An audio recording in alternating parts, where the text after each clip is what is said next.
Nul ne peut nier que le territoire du Montana a vu naître son lot de tireurs de légende durant les années troubles qui suivirent la guerre de sécession. Des hommes comme Shadow Jack Thompson, Iron Will Barrett, les tristement célèbres frères Reeves ou encore le redoutable Dead Eye Tom Fletcher. Mais aucun, peut-être, n'a laissé un héritage aussi mystérieux que Nathan « Ghost » Hawkins, un homme dont le simple nom suffisait à glacer le sang des hors-la-loi les plus endurcis. Un éleveur taciturne devenu ange vengeur, à qui l'on attribue la mort de 27 hommes et qui déclara un jour froidement « Certains choisissent la voie de la violence. Je suis simplement devenu la conséquence de leur choix. » Plongeons ensemble dans l'histoire de celui qu'on appelait le fantôme, le gardien silencieux de Crimson Valley, qui prouva que les prédateurs les plus mortels sont ceux que l'on n'entend jamais approcher. Providence Springs, territoire du Montana, printemps 1873. La ville ressemblait à tant d'autres qui poussaient comme des champignons à travers la frontière. Une rue principale poussiéreuse, bordée de bâtiments burinés par les intempéries, où l'espoir et le désespoir dansaient de concert à l'ombre des rocheuses imposantes. C'était le genre d'endroit où la plupart des gens se mêlaient de leurs affaires, et c'est précisément pour cela que Nathan Hawkins l'avait choisi. Il arriva par une fraîche matinée d'avril, menant une mule chargée de provisions, son long cache-poussière noir flottant au vent des montagnes. Ceux qui assistèrent à son arrivée se souviendraient plus tard de deux choses. Le Colt Navy distinctif porté haut sur sa hanche, et le fait qu'il parlait à peine plus fort qu'un murmure lorsqu'il demanda son chemin pour le bureau du cadastre. Les habitants de Providence Springs étaient habitués aux étrangers de passage, mais Hawkins avait quelque chose de différent. Il se déplaçait avec une confiance tranquille que certains prenaient pour de la timidité. Le shérif Caleb Dawson, un homme de loi vétéran qui avait vu son lot de flingueurs et de hors-la-loi, observa le nouveau venu depuis l'ombre de la véranda de son bureau. Il y a deux sortes d'hommes silencieux sur ce territoire, écrirait-il plus tard dans son journal. Ceux qui n'ont rien à dire, et ceux qui en ont trop vu pour en parler. Hawkins m'a fait l'effet d'appartenir à la seconde catégorie. Le docteur Joseph Bennett fut le premier à véritablement engager la conversation avec le mystérieux nouveau venu, en soignant une profonde coupure à l'avant-bras de Hawkins, due, selon l'homme, à un accident de ranch. Le docteur ne put s'empêcher de remarquer le réseau de vieilles cicatrices qui racontaient une toute autre histoire. Blessures par balle, marques de couteau, le genre d'historique gravé dans la chair qu'aucun simple éleveur ne devrait posséder. Mais Bennett était un homme qui comprenait la discrétion, et les questions qu'il ne posa pas en disaient long sur le respect que Hawkins gagna rapidement au sein de la communauté. En une semaine, Hawkins avait acheté l'ancien ranch Turner, 500 acres de terre de pâturage de premier choix niché dans un coin reculé de Crimson Valley. La propriétaire précédente, Eleanor Turner, était une veuve dont la mort du mari l'avait laissée avec plus de terre qu'elle ne pouvait en gérer. Elle avait attendu le bon acheteur, refusant les offres du gang ridé et de divers barons du bétail qui tentaient de la presser de vendre.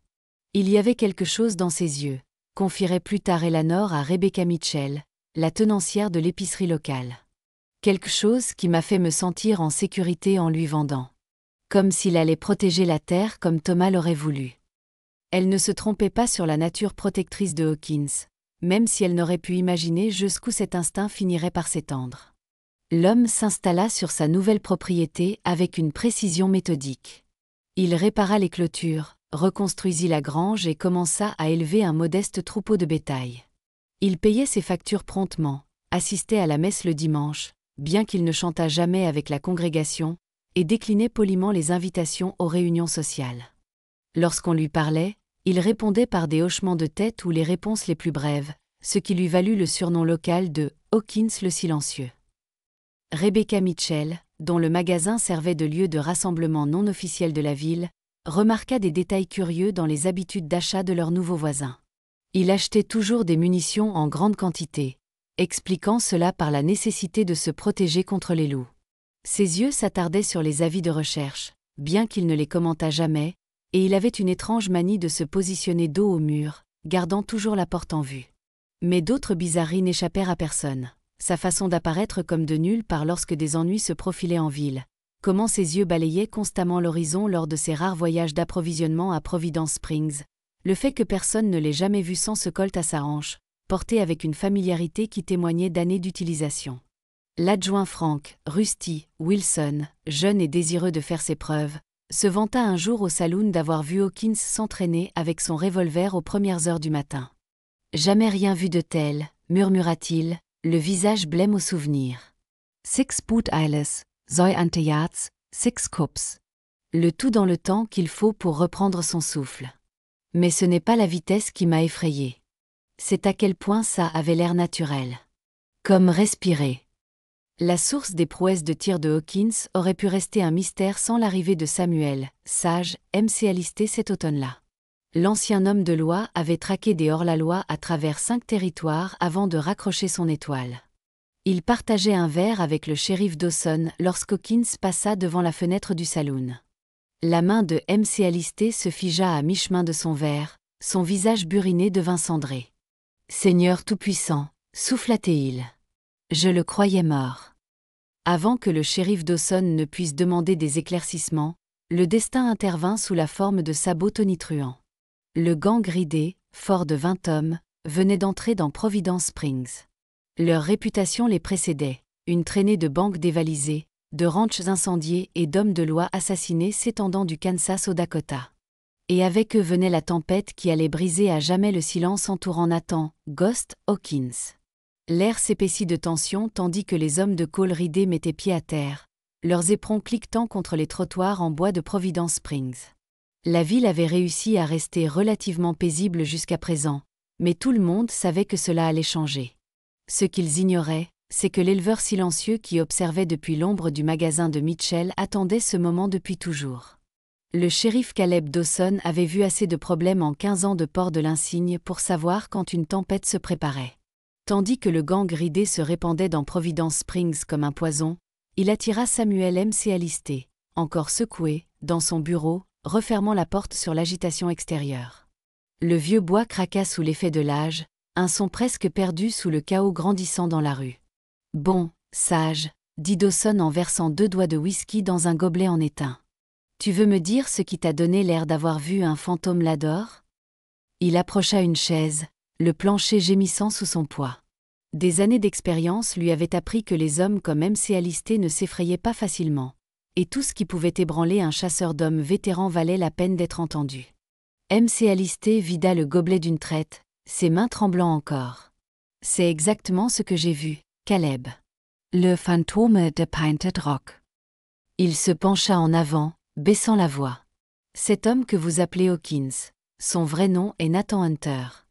Il y a 8 ans, c'était l'un des hommes de loi les plus redoutés du territoire du Nouveau-Mexique. » La révélation flotta dans l'air comme de la fumée de poudre. Dawson avait entendu des rumeurs sur le massacre de Painted Rock. Tous les hommes de loi en avaient entendu parler.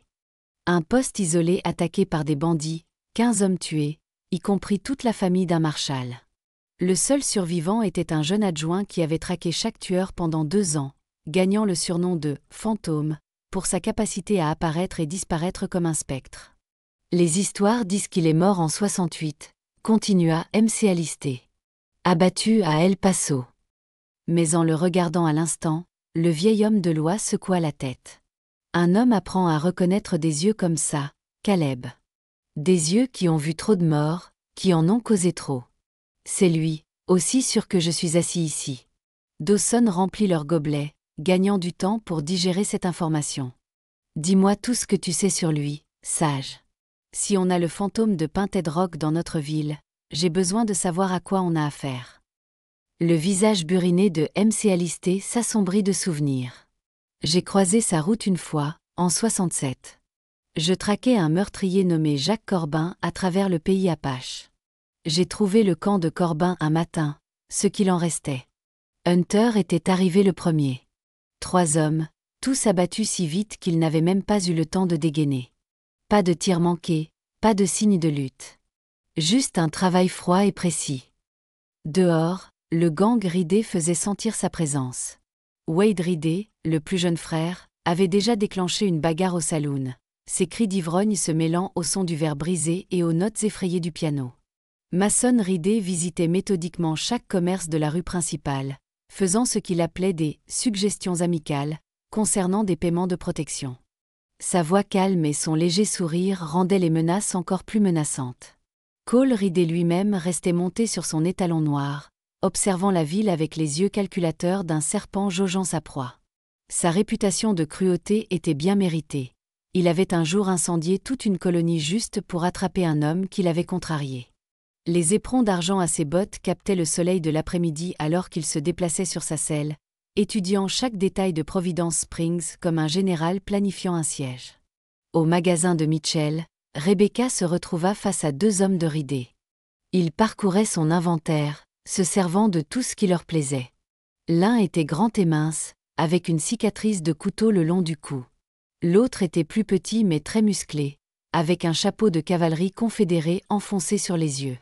Le patron veut te parler de ton arrangement commercial, laissa traîner le grand, en faisant tomber des marchandises de ses étagères. Le fracas des bouteilles brisées ponctuait ses mots. Les temps deviennent dangereux. Dommage si quelque chose arrivait à ce bel endroit. La cloche au-dessus de la porte carillonna doucement. Nathan Hawkins se tenait dans l'embrasure, sa présence silencieuse remplissant d'une manière ou d'une autre toute la pièce. Il ne parla pas, ne chercha pas son arme, se contenta de rester là avec ses yeux hantés que M.C. Alisté avait reconnus. La faible lumière du soleil de montagne filtrant par les fenêtres attrapa les mèches argentées dans ses cheveux sombres, vestige des horreurs qui avaient transformé un jeune adjoint en fantôme de légende. « Ça te regarde pas, l'ami, » dit le hors-la-loi le plus grand, la main dérivant vers son holster. « Vaut mieux circuler avant que ça devienne désagréable. » Hawkins n'a bougé pas. Quand il parla enfin, sa voix était à peine plus forte qu'un murmure, mais elle porta jusqu'à chaque coin du magasin. La dame n'a besoin d'aucun nouvel arrangement. La tension dans le magasin devint palpable. Rebecca n'avait jamais entendu Hawkins s'aligner autant de mots à la fois. Il y avait quelque chose de différent dans sa voix maintenant, un tranchant d'acier sous le ton calme, comme le murmure d'une lame qu'on tire. Les hors-la-loi échangèrent des regards, jaugeant la situation. On leur avait dit que la ville était facile à prendre. L'éleveur silencieux dans l'embrasure ne correspondait pas à cette description. Quelque chose dans sa posture, la façon dont il se tenait parfaitement immobile, envoyait des signaux d'alarme à travers leurs instincts endurcis par les pistes. « Peut-être que t'as pas entendu parler du gang ridé, » dit le hors-la-loi plus petit, faisant un pas en avant. Sa main tressaillait près de son arme, mais il ne s'était pas encore décidé à dégainer. « On a tué des hommes pour moins que ça. » « J'ai entendu, » interrompit Hawkins, toujours étrangement calme. « Tuer cette famille dans les Dakota. Brûler leur maison. Tirer sur les enfants d'abord, fait regarder les parents. » Ses yeux ne les quittèrent pas tandis qu'il parlait, et dans leur profondeur, Rebecca vit quelque chose qui la glaça plus que les menaces des hors-la-loi, une fureur froide, calculatrice, contenue par une volonté de faire. « C'était vous, les gars, n'est-ce pas ?» La façon dont il le dit glaça le sang de Rebecca. Ce n'était pas une question, c'était une accusation, une promesse. La bravade des hors-la-loi vacilla. Ils avaient intimidé beaucoup de citadins auparavant, mais c'était différent. C'était comme se tenir devant un serpent à sonnette enroulée, sachant que la frappe pouvait survenir à tout moment. « On dira au patron que t'as besoin d'être convaincu, » marmonna le plus grand, et ils sortirent du magasin en reculant, essayant de maintenir leur dignité tandis que leurs instincts leur hurlaient de courir. Dès qu'ils furent partis, Rebecca se tourna pour remercier Hawkins, mais il se dirigeait déjà vers la porte. Il s'arrêta juste assez longtemps pour dire « Verrouillez vos portes ce soir, Miss Mitchell.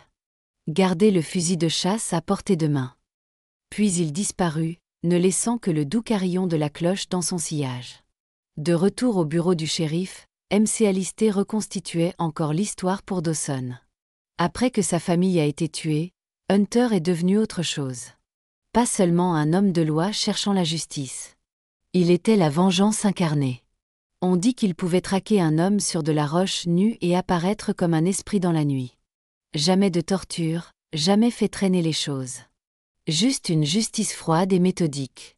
« Et tu es certain que c'est lui ?» demanda Dawson, regardant par la fenêtre Hawkins traverser la rue, son long cache-poussière noir ondulant dans le vent des montagnes. « Regarde comment il bouge », répondit M.C. Alisté. C'est un homme qui a dansé avec la mort tellement de fois qu'ils connaissent les pas l'un de l'autre par cœur. Et si j'ai raison, Caleb, cette ville est sur le point de voir ce qui se passe quand le fantôme décide de hanter à nouveau les vivants. Cole Ridé avait remarqué l'échange au magasin. Il se redressa sur sa selle, étudiant l'éleveur silencieux avec un intérêt nouveau. Quelque chose dans la prestance de l'homme attira son attention, un soupçon familier de danger qu'il avait appris à ne jamais ignorer. Mason, appelait-il son frère. Envoie quelques gars au ranch Turner ce soir. Voyons de quoi notre ami est fait. Un sourire cruel joua au coin de sa bouche. Ça fait un bail qu'on n'a pas eu de vrai divertissement dans le coin. Le soleil se couchait sur Providence Springs, peignant le ciel de nuances rouges sans alors que l'obscurité s'installait. Les habitants se hâtèrent de rentrer chez eux, verrouillant portes et fenêtres. Ils le sentaient dans leurs os, la violence arrivait dans leur ville tranquille. La paix qu'ils avaient connue était aussi fragile que le givre d'automne, sur le point d'être brisée par la collision de vieux fantômes et de nouveaux démons. Et dans l'obscurité grandissante, Nathan Hawkins chevauchait vers son ranch, le poids de son passé s'installant sur ses épaules comme son vieux cache-poussière noir.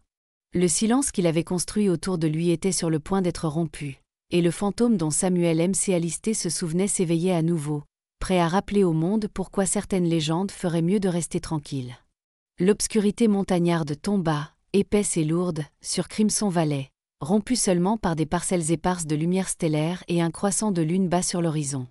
Au ranch Turner, désormais propriété de Hawkins, des lampes à huile brûlaient aux fenêtres de la vieille maison à 2 étages, projetant de longues ombres sur la cour où 2 chevaux se tenaient scellés et prêts. À l'intérieur, Nathan Hawkins nettoyait méthodiquement son revolver Colt Navy, chaque mouvement précis et exercé. L'arme l'accompagnait depuis Painted Rock, sa crosse en bois usé et lisse par des années d'utilisation. Il avait depuis ajouté une deuxième arme à son arsenal, une Remington 1858 à conversion, portée dans un holster croisé sur son côté gauche. Les 2 armes faisaient autant partie de lui que ses propres mains. Le son vint juste après minuit, le craquement lointain d'une branche cassée, suivi du hennissement nerveux de ses chevaux. Hawkins éteignit les lampes avec une efficacité coutumière, se déplaçant dans l'obscurité comme s'il y était né. De sa fenêtre, il pouvait distinguer 4 cavaliers approchant à travers les arbres, essayant d'utiliser la lisière du bois pour se couvrir. Ils étaient bons, il devait leur accorder ça, se déplaçant par paires, restant dans l'ombre, s'étalant pour couvrir toutes les approches de la maison. Mais être bon ne suffisait pas quand on chassait un fantôme. À Providence Springs, le shérif Dawson était assis dans son bureau avec Samuel M.C. Alisté. Aucun des 2 hommes ne faisait même semblant de dormir. « L'as-tu déjà vu à l'œuvre » demanda Dawson, brisant le long silence. M.C. Alisté hocha lentement la tête. « Une fois. Tu te souviens de cette affaire avec les frères Carson dans le Wyoming ? 3 d'entre eux tenaient une famille de colons coincés dans leur cabane. Hunter est sorti d'une tempête de neige comme le jugement dernier en personne. Je n'ai jamais rien vu de tel. 3 tirs, 3 corps. Avant même qu'il sache qu'il était là. Et maintenant, on l'a lui et le gang ridé dans la même vallée, songea Dawson. Que le Seigneur nous vienne en aide. Au ranch, le premier des hommes de Cole ridé apprenait déjà pourquoi on l'appelait le fantôme. Le hors-la-loi ne vit jamais Hawkins, sentit juste la pression froide de l'acier contre sa nuque et entendit cette voix murmurer. « Laisse tomber ton arme, doucement et tranquillement. » Son partenaire, à 20 pieds de là, disparut dans les ombres avec un grognement étouffé. La nuit sembla l'avaler tout entier. « Combien de cavaliers au camp principal » demanda Hawkins, sa voix à peine audible au-dessus du vent de la montagne. « Va au diable » cracha le hors-la-loi. « J'y suis déjà allé » répondit Hawkins. « Painted Rock, il y a 8 ans. Maintenant, réponds à la question. » Quelque chose dans son ton glaça le sang du hors-la-loi. 20, peut-être 25. Cole attend des hommes de... Il ne termina jamais sa phrase. La crosse du pistolet de Hawkins le frappa avec une force précise, et l'homme s'effondra silencieusement au sol. À l'intérieur de la maison, les 2 hors-la-loi restants découvraient qu'entrer dans l'antre d'un fantôme était une piètre stratégie. Ils avaient réussi à crocheter la serrure de la porte arrière, pour trouver le rez-de-chaussée vide, les meubles disposés de manière à créer un labyrinthe élaboré d'ombres et d'angles morts. « Vérifie à l'étage » murmura le chef à son partenaire. « Je nettoie en bas. » Ils ne se revirent plus jamais. Le premier homme monta à mi-chemin des escaliers avant qu'une latte de plancher ne craque derrière lui. Il se retourna, le pistolet dégainé, mais l'ombre qui passa à côté de lui fut plus rapide. Une main se plaqua sur sa bouche tandis qu'une autre bloquait la main qui tenait son arme. La lutte fut brève et silencieuse. Son partenaire, fouillant la cuisine, n'entendit rien.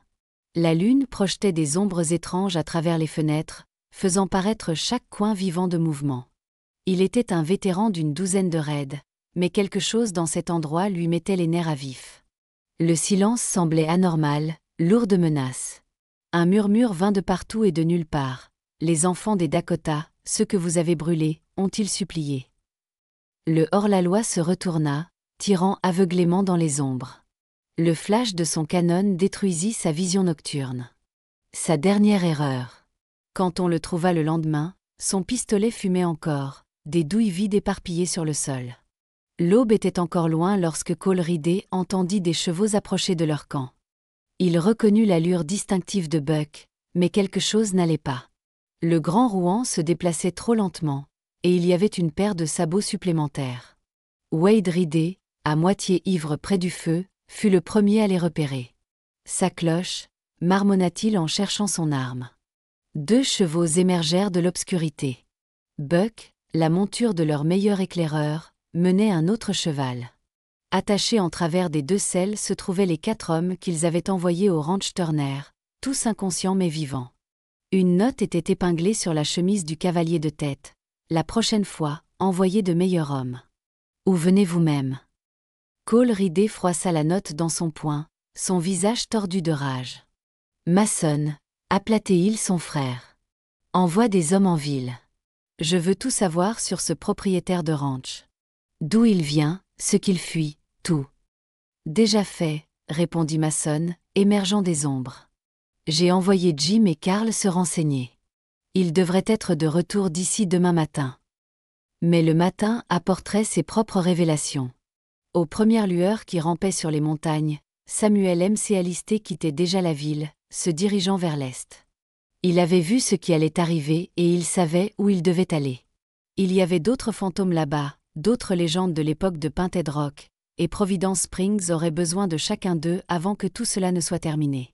En ville, Rebecca Mitchell ouvrit son magasin pour trouver un petit paquet sur le comptoir, bien que toutes ses portes et fenêtres fussent encore verrouillées. À l'intérieur se trouvait une boîte de munitions pour son fusil de chasse et une simple note « Restez prête ».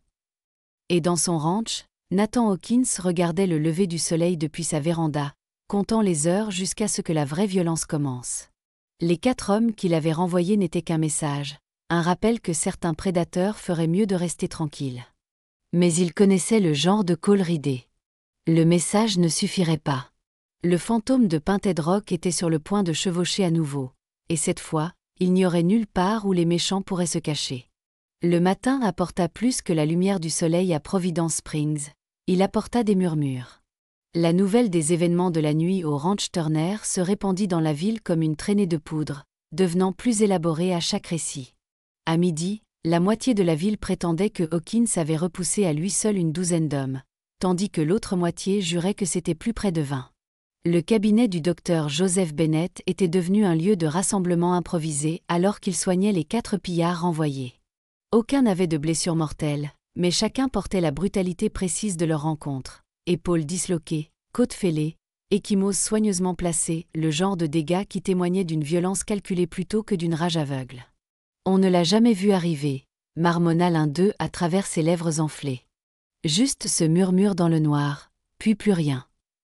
Les autres hochèrent la tête en signe d'accord, leurs yeux hantés par plus que la simple douleur physique. Mason Ridley se tenait dans un coin du cabinet du docteur, ses yeux froids observant chaque détail.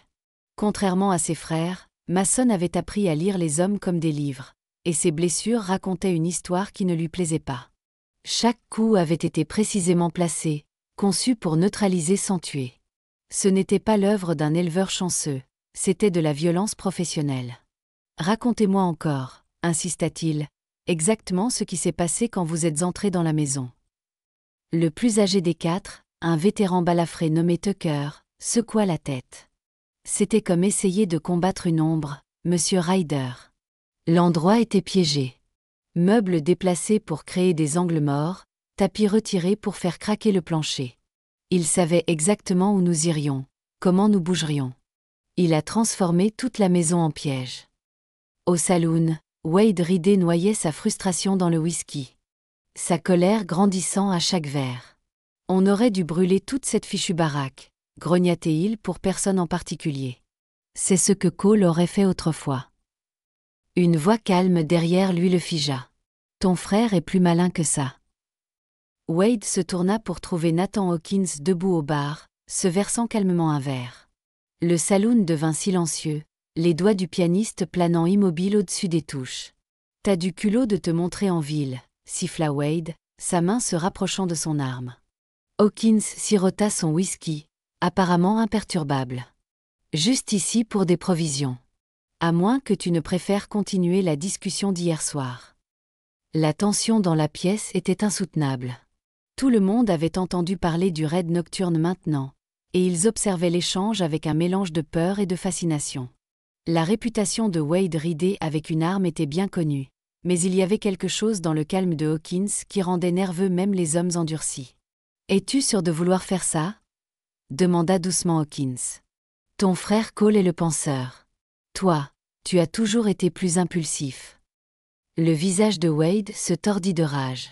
« Comment sais-tu ?»« Je sais tout sur le gang ridé, » interrompit Hawkins. « La banque à Dodge City, le massacre à Fort Collins, les primes sur vos têtes qui ne cessent de croître. » Il posa son verre avec un soin délibéré. « Je sais même pour cette affaire dans les Dakota. La partie qui n'a pas fait les avis de recherche. » La main de Wade avait presque atteint son arme quand une nouvelle voix trancha la tension. « Ça suffit, petit frère. » Cole ridé se tenait dans l'embrasure de la porte, sa présence commandant une attention immédiate. Il entra dans le saloon avec l'assurance d'un homme habitué à posséder n'importe quelle pièce où il entrait. « Monsieur Hawkins et moi avons besoin d'avoir une conversation privée. »« Vos hommes ont besoin d'un meilleur entraînement, » remarqua Hawkins, sans toujours se retourner. « Ils font trop de bruit dans le noir. » Un fantôme de sourire traversa les traits de Cole. « Il me semble que vous en savez beaucoup sur le déplacement dans le noir. Presque comme si vous aviez de l'entraînement. » Il approcha un tabouret de bar, gardant une distance prudente. « Je me suis renseigné sur vous. Chose intéressante, personne ne semble savoir d'où vous venez. Apparu un jour, comme un fantôme. » Le mot flotta dans l'air entre eux. Dans la rue, Mason ridé positionnait des hommes à des points stratégiques, couvrant chaque sortie. À l'intérieur, l'index de Wade sur la gâchette tressaillait d'une violence à peine contenue. « Les fantômes ne saignent pas, » répondit tranquillement Hawkins. « Tout le monde saigne, » rétorqua Cole. « Même les légendes. Même le fameux fantôme de Painted Rock. » Le nom tomba dans le silence comme une pierre dans une eau calme. Autour du saloon, les hommes qui avaient entendu les histoires se retrouvèrent instinctivement à reculer. Le fantôme de Painted Rock était plus qu'une simple légende, c'était un cauchemar qui hantait encore les rêves des hommes. « Ce fantôme est mort à El Paso », dit finalement Hawkins, se tournant pour faire face à Cole. Leurs yeux se rencontrèrent à travers la pièce enfumée, deux prédateurs se jaugeant mutuellement. « Vraiment ?» Le sourire de Cole s'élargit. « Parce que j'ai entendu une histoire une fois, sur un homme de loi qui a tout perdu à un endroit appelé Painted Rock. Perdu sa famille, son insigne, tout. Sauf ses armes et son habileté avec elles. On dit qu'il a passé 2 ans à traquer chaque homme responsable. Vingt-sept morts. Toute nette, professionnelle. Pas de témoins, pas d'avertissement. Juste des corps laissés dans le noir. » Le visage de Hawkins resta impassible, mais quelque chose vacilla dans ses yeux, une lumière froide qui fit même hésiter Cole ridé. « Restez loin de mon ranch, » dit doucement Hawkins. « Restez loin de cette ville. Vous avez 2 jours pour partir. Emmenez vos affaires ailleurs. » Cole rit, mais il n'y avait aucune gaieté dedans. « Sinon quoi ? Vous nous ajouterez à votre décompte ?» Hawkins se retourna vers son verre. « Je vous ajouterai à mes fantômes. » La menace flotta dans l'air alors que Hawkins finissait son whisky et sortait du saloon, passant devant la main tremblante de Wade sur son arme et à travers le défilé des hommes de ridé. Chacun d'eux se surprit à éviter son regard, leurs mains étrangement réticentes à s'approcher trop près de leurs armes. Alors que les portes du saloon se refermaient derrière lui, le sourire de Cole ridé s'effaça. « Mason, appelait-il son frère. Envoie un message à tous nos amis sur le territoire. Je veux toutes les gâchettes que nous pouvons engager. S'il veut jouer au fantôme, nous allons lui offrir une vraie hantise. » La guerre pour Providence Springs était sur le point de commencer, et le fantôme de Painted Rock venait de jeter le gant. La nouvelle voyage vite dans les territoires, portée à cheval et murmurée dans les saloons. 24 heures après l'appel de Cole Ridley, des cavaliers commencèrent à arriver à Providence Springs, des tireurs endurcis attirés par la promesse d'argent du sang et la chance de se mesurer à une légende. Au coucher du soleil, la ville comptait 30 nouveaux visages, chacun portant de l'acier à la hanche et le meurtre dans le cœur. Au bureau du shérif, Caleb Dawson les regardait arriver avec une inquiétude grandissante. Ce n'étaient pas des hors-la-loi ordinaires, c'étaient des tueurs professionnels. Il reconnut plus d'un visage sur les avis de recherche, Quick Draw McGrath du Kansas, les frères Thompson du Colorado, même le tristement célèbre Santiago Vélez des territoires mexicains. Ils sont en train de monter une armée, observa l'adjoint Wilson, son jeune visage crispé d'inquiétude. Pas une armée, corrigea Dawson, sombrement. Une partie de chasse. Mais Samuel M.C. Alisté n'avait pas chômé non plus. Son télégramme urgent avait atteint sa destination. Un ranch isolé du Wyoming où d'autres fantômes du passé avaient trouvé leur propre forme de paix. Le message était simple. Le fantôme chevauche à nouveau. Providence Springs. Venez vite. De retour à son ranch, Hawkins faisait ses propres préparatifs. Ceux qui passaient à cheval rapportaient l'avoir vu travailler méthodiquement sur sa propriété, réparant les clôtures, s'occupant du bétail, apparemment indifférent à la tempête qui se préparait. Mais une observation plus attentive aurait révélé des changements subtils, des lignes de mire dégagées, des approches de la maison modifiées, des munitions placées stratégiquement. Rebecca Mitchell remarqua autre chose quand Hawkins vint chercher des provisions, du café supplémentaire, du bacon et des munitions, assez pour plusieurs hommes. « Vous attendez de la compagnie » demanda-t-elle prudemment. « De vieux amis » répondit-il doucement, les yeux lointains. « Si le message de M.C. Alisté les a atteints. » En ville, Mason Ridley orchestrait leur stratégie avec une précision froide. Il avait divisé leurs forces en équipes, chacune assignée à des approches spécifiques du ranch de Hawkins. « C'est un seul homme » dit Mason à son frère Cole. « Aussi bon soit-il, il ne peut pas surveiller toutes les directions à la fois. » Cole hocha la tête, étudiant la carte grossière qu'ils avaient dessinée de la propriété. « Et la ville ? » « La plupart des gens resteront à l'écart, » répondit Mason. « Le shérif Dawson n'a pas d'adjoint valable, à part ce gamin de Wilson.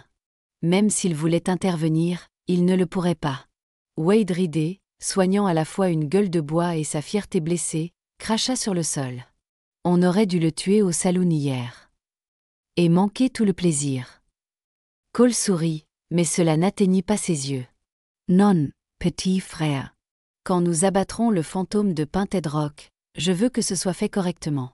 Je veux qu'on raconte des histoires à ce sujet. » À l'approche du soir, le docteur Bennett fut surpris par un visiteur, Nathan Hawkins, portant une sacoche médicale en cuir. « Elle appartenait au docteur de Painted Rock », expliqua Hawkins calmement.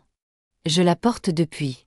J'ai pensé que vous pourriez en avoir besoin bientôt. » Bennett examina le contenu de la sacoche, instruments chirurgicaux, bandages et médicaments, tous méticuleusement entretenus. « Vous vous attendez à des pertes ? » « Je m'attends à la guerre, » répondit Hawkins. « Mieux vaut être préparé. » Le docteur étudia attentivement son patient devenu guerrier. Les hommes qu'ils amènent, ce ne sont pas des voyous ordinaires. Non, acquiesca Hawkins. Ce sont des professionnels. Des tueurs. Des hommes qui ont gagné leur vie par les armes. Un fantôme de sourire traversa son visage. Mais ils n'ont jamais chassé de fantômes auparavant. Au saloon, les tireurs nouvellement arrivés commençaient à s'impatienter. Ils avaient entendu les histoires sur le fantôme de Painted Rock, mais beaucoup les rejetaient comme des contes à dormir debout. Santiago Vélez, ses yeux sombres brillants d'amusement, divertissait la foule avec sa propre théorie. « J'ai entendu dire qu'il était mort à El Paso », déclara le tireur mexicain. Abattu dans le dos par une femme qui l'avait offensé. Ces histoires sur lui chassant des hommes dans le noir, Cuento de Vieja, des contes de fées pour effrayer les enfants et berner les gringos. 10 à aux 4 hommes qu'il a renvoyés hier soir, marmonna quelqu'un. Véléry. 4 bandits ordinaires, surpris dans le noir. Demain, nous verrons comment ce fantôme se comporte face à de vrais tueurs. Mais tout le monde ne partageait pas sa confiance. Quick Draw McGrath, un tireur vétéran avec 11 encoches sur ses colts à crosse d'ivoire, était assis tranquillement dans un coin, observant et écoutant. Il avait croisé la route du fantôme une fois, des années auparavant, au Nouveau-Mexique. Il avait vu de ses propres yeux ce qui arrivait aux hommes qui le sous-estimaient. Les souvenirs lui donnaient encore des cauchemars. Alors que la nuit tombait, Eleanor Turner se rendit au ranch de Hawkins, malgré les dangers. La vieille veuve le trouva sur sa véranda, regardant le coucher de soleil. « Mon Thomas, dit-elle sans préambule, avant de mourir, il gardait une cache d'armes des surplus de la guerre de sécession, cachée dans une grotte dans les collines. Il n'en a jamais parlé à personne d'autre qu'à moi. » Hawkins l'étudia attentivement. « Pourquoi me le dire maintenant ? » « Parce que je sais ce qui arrive, » répondit-elle. « Et quoi que vous soyez d'autre, monsieur Hawkins, vous êtes un homme bon. Thomas aurait voulu que vous les ayez. » Plus tard dans la nuit, le shérif Dawson fit sa propre visite au ranch. Il trouva Hawkins nettoyant ses armes à la lumière d'une lampe, chaque mouvement précis et exercé. « Je ne peux pas vous aider officiellement, » dit Dawson. « Ils sont trop nombreux, et la loi est bien mince par ici. »« Je sais. Mais je peux vous dire qu'ils prévoient de bouger à l'aube. Mason Ridley les a organisés en équipe. Ils viendront de toutes les directions, essayant de vous submerger par le nombre. » Hawkins hocha la tête, sans jamais lever les yeux de son travail. « Vous devriez sortir votre adjoint de la ville demain. Emmenez-le en patrouille, quelque part loin d'ici. »« Déjà prévu, » répondit Dawson. « Que Dieu nous aide tous, Hawkins, ou quel que soit le nom que vous utilisez vraiment. » Alors que le shérif s'éloignait à cheval, d'autres silhouettes se déplaçaient dans l'obscurité. Le message de Samuel McAllister avait atteint sa cible, et de vieilles dettes allaient être payées. Le fantôme de Painted Rock n'affronterait pas la tempête de demain seul. En ville, Cole Ridley rassembla ses tueurs pour les dernières instructions. Demain, il mettrait fin à la légende du fantôme. Mais pendant qu'ils complotaient et planifiaient, aucun d'eux ne remarqua les étranges lumières dans les collines derrière le ranch de Hawkins, ni les silhouettes ténébreuses se déplaçant dans la nuit, attirées par un vieux serment et l'appel d'une vengeance longtemps différée. Le décor était planté. À l'aube, Providence Springs deviendrait un champ de bataille, et la légende du fantôme prendrait fin, ou grandirait encore davantage dans le récit. L'aube arriva sur Crimson Valley comme une respiration retenue, la brume matinale s'accrochant au sol en vrille fantomatique. Le soleil n'avait pas encore franchi les montagnes de l'Est lorsque l'armée de tueurs de Cole Ridley commença à se mettre en position. Ils se déployèrent en un large cercle autour du ranch de Hawkins. Leurs mouvements précis et coordonnés sous la planification minutieuse de Mason. Santiago Vélez menait la première équipe, approchant par le sud, son sombre sarape se fondant dans les ombres d'avant l'aube. Les frères Thompson prirent l'approche tandis que le groupe de Quick Draw McGrath se glissait par l'ouest. Mason Ridley lui-même commandait l'équipe nord, Cole gardant une douzaine d'hommes en réserve, prêts à frapper là où une opportunité se présenterait. Mais quelque chose n'allait pas. McGrath le sentit le premier, une sensation de picotement à l'arrière de son cou, l'instinct qu'il avait maintenu en vie à travers d'innombrables fusillades. Le ranch était trop calme. Aucun mouvement, pas de fumée s'échappant de la cheminée, pas même l'aboiement d'un chien. « Halte !» murmura-t-il à ses hommes. « Quelque chose cloche. » Avant que quiconque puisse répondre, une voix vint de partout et de nulle part, portée par le vent du matin, dernière chance de foutre le camp. C'était la voix de Hawkins, mais elle semblait venir de multiples directions, la rendant impossible à localiser. Plusieurs des mercenaires sursautèrent, leurs nerfs déjà à vif. « Montre-toi, fantôme !» cria Vélez depuis sa position. « Où tu n'es courageux que dans le noir. » La réponse vint sous la forme d'un unique coup de feu. Un des hommes de Vélez bascula en avant, se tenant l'épaule. Blessé, mais vivant. Un tir d'avertissement. Ça fait un. La voix de Hawkins dériva à travers la brume. Je ne viserai pas pour blesser 2 fois. La voix de Cole Ridley trancha la tension. Prenez-le. La vallée explosa en coups de feu. Les balles sifflèrent dans l'air matinal, arrachant des éclats de bois à la maison du ranch et aux bâtiments environnants. Mais les tirs de riposte vinrent de quartiers inattendus, la grange, le corral, des positions qui n'auraient pas dû être défendables par un seul homme. « Il n'est pas seul », cria Mason. Surveillez les hauteurs. Il avait raison. Des silhouettes étaient apparues sur la crête au-dessus du ranch, 5 cavaliers, leurs longs manteaux les marquant comme étant de la même trempe que Hawkins. Le message de Samuel McAllister avait trouvé sa cible. « Qui diable sont-ils » demanda Wade Ridey, observant à travers sa longue vue depuis la position de réserve. Le visage de Cole était devenu blême. « Les autres fantômes » murmura-t-il. « Ceux qui chevauchaient avec lui après Painted Rock. » La bataille sombra dans le chaos. L'équipe des frères Thompson tenta de se ruer sur la grange, pour être prise dans un feu croisé dévastateur. 3 hommes tombèrent avant qu'ils ne puissent atteindre un abri. Le groupe de Vélay atteignit le corral, mais se retrouva cloué sur place par des tirs précis venant de multiples directions. Quick Draw McGrath en avait assez vu. « Replie !» cria-t-il à ses hommes. « C'est un piège mortel. » Mais la retraite n'était pas aussi simple que l'avancée. Chaque voie de fuite semblait couverte, chaque mouvement attirait des tirs. Le fantôme de Painted Rock avait transformé tout son ranch en un piège élaboré, utilisant le terrain et des défenses prépositionnées au maximum de leur effet. Mason Ridey regarda son plan minutieux s'effondrer, les dents serrées. « Poussez en avant », ordonna-t-il. « Nous avons toujours le nombre. » Une voix calme derrière lui glaça le sang. « Le nombre n'a pas d'importance dans le noir, Mason. » Il se retourna, dégainant son arme, mais Hawkins fut plus rapide. Mason se retrouva à regarder le canon de ce légendaire Colt Navy. Sa propre arme tomba au sol avec un cliquetis. « 8 ans que j'attends de te rencontrer, » dit doucement Hawkins. « Tu étais là, à Painted Rock. Tu as donné les ordres cette nuit-là. » Les yeux de Mason s'écarquillèrent de reconnaissance. « On te croyait mort. »« Je l'étais, » répondit Hawkins. « Ce que tu combats maintenant, c'est juste le fantôme. » Sur la crête, les 5 cavaliers commencèrent à descendre vers la bataille. Leur chef, un homme grisonnant au visage buriné par des années de violence, leva la main. Les autres se dispersèrent, chacun prenant des positions préarrangées. Cole Ridey, observant le désastre se dérouler, prit sa décision.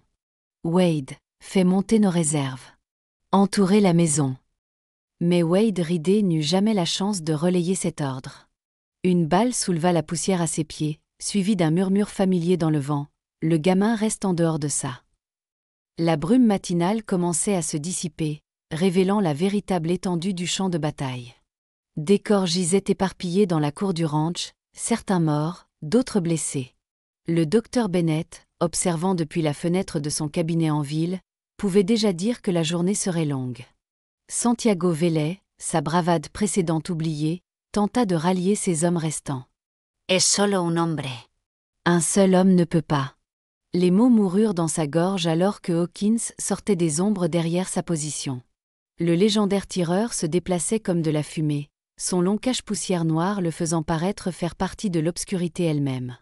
2 des hommes de Vélay cherchèrent leurs armes. Tous 2 étaient au sol avant que leurs mains n'aient trouvé l'acier. « Tu as demandé à voir le fantôme », dit tranquillement Hawkins. « Me voilà. » À la maison principale, Cole Ridey commençait enfin à comprendre la véritable gravité de son erreur. Il avait amené une armée pour tuer une légende, pour découvrir que les légendes voyagent parfois en meute. Les 5 cavaliers de la crête se déplaçaient maintenant systématiquement à travers ces hommes, chacun affichant la même efficacité mortelle que Hawkins lui-même. Quick Draw McGrath, peut-être le seul parmi eux qui avait vraiment compris à quoi ils étaient confrontés, jeta sa ceinture d'armes. « J'en ai fini », annonça-t-il. Tout homme sensé le serait. La matinée n'était pas encore à moitié écoulée, et déjà la légende du fantôme de Painted Rock grandissait. Mais pour Nathan Hawkins, ce n'était que le début. Quelque part dans le chaos, Mason Ridey s'était éclipsé, et Cole était toujours là, ralliant ses hommes restants. Je n'allais pas te laisser affronter ça seul. Pas après Painted Rock. La main de l'ancien marshal toucha inconsciemment une vieille cicatrice sur son cou. Nous sommes tous venus. Chacun de nous qui chevauchions avec toi à l'époque. Les autres cavaliers se dispersaient, chacun prenant des positions stratégiques. Ils se déplaçaient avec la précision coordonnée d'hommes qui avaient combattu ensemble auparavant, qui avaient appris à se faire confiance mutuellement avec leur vie. En ville, Cole Ridley regroupait ses forces restantes. Plus de la moitié de ses hommes étaient morts, blessés ou avaient simplement fui après avoir été témoins du carnage matinal. Mason avait disparu, et Wade devenait de plus en plus instable, sa peur masquée par une fausse bravade et du whisky.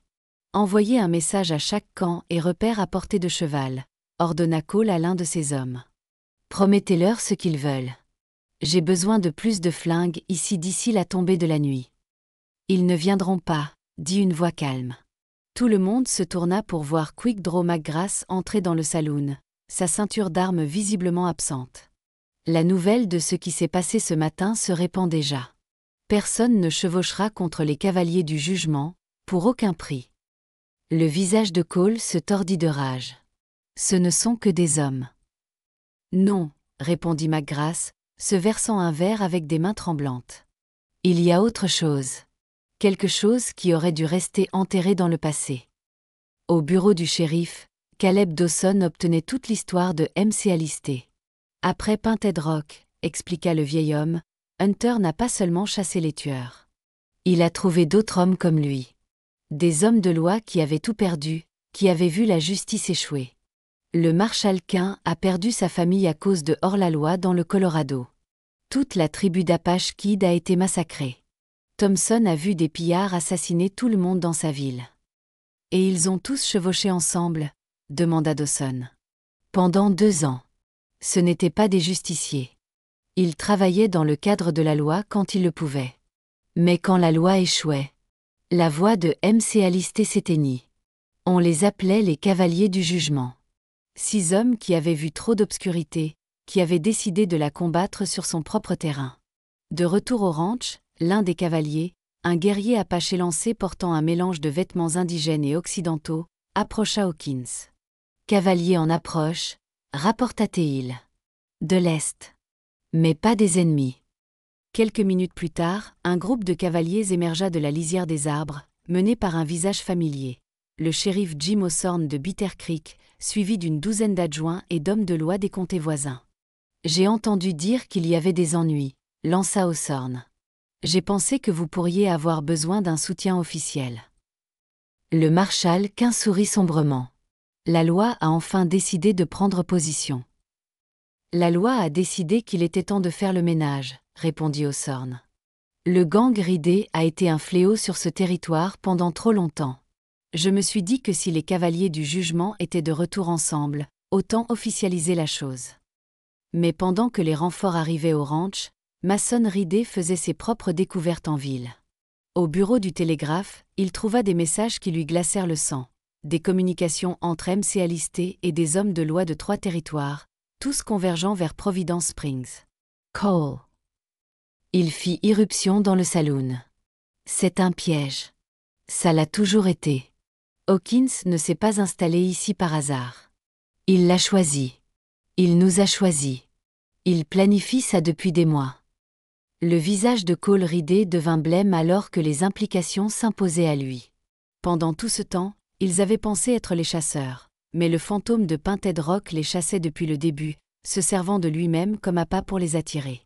Wade, ivre et terrifié, dégaina son arme. Alors brûlons-le. Brûlons toute la vallée.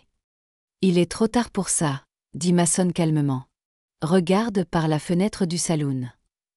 Il pouvait voir des cavaliers apparaître sur les crêtes entourant Providence Springs, hommes de loi, marshals et rangers territoriaux, attirés par la promesse de mettre fin au gang Ridley une bonne fois pour toutes. Au ranch, Hawkins se tenait avec ses anciens compagnons, vérifiant les armes et se préparant à la confrontation finale. Chaque homme portait ses propres fantômes, ses propres raisons d'être là. Ils vont tenter quelque chose de désespéré maintenant, observa le marshal Quint. Cole Ridley ne tombera pas facilement. Non, acquiesça Hawkins, sa voix à peine un murmure. Mais il tombera. Il vérifia son colt une dernière fois, l'arme qu'il avait vue traverser tant de nuits sombres. Ça se termine aujourd'hui. D'une manière ou d'une autre.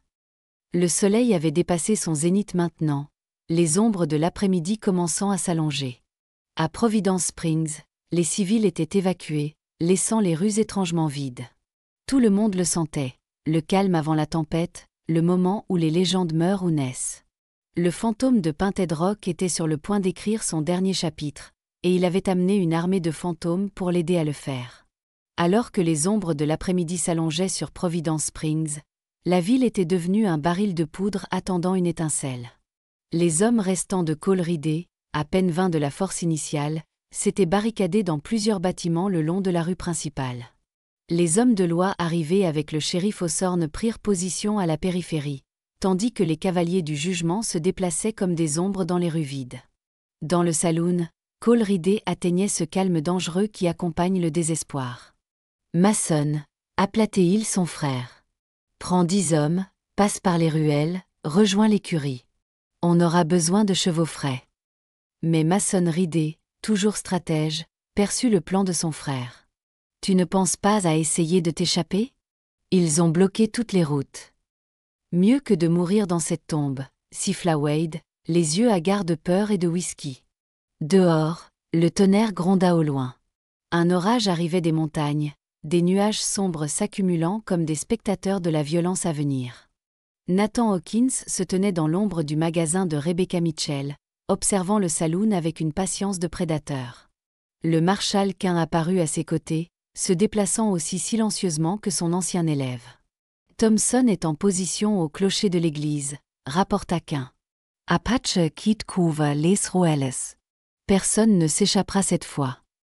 Hawkins hocha la tête, sa voix à peine un murmure. Et les civils?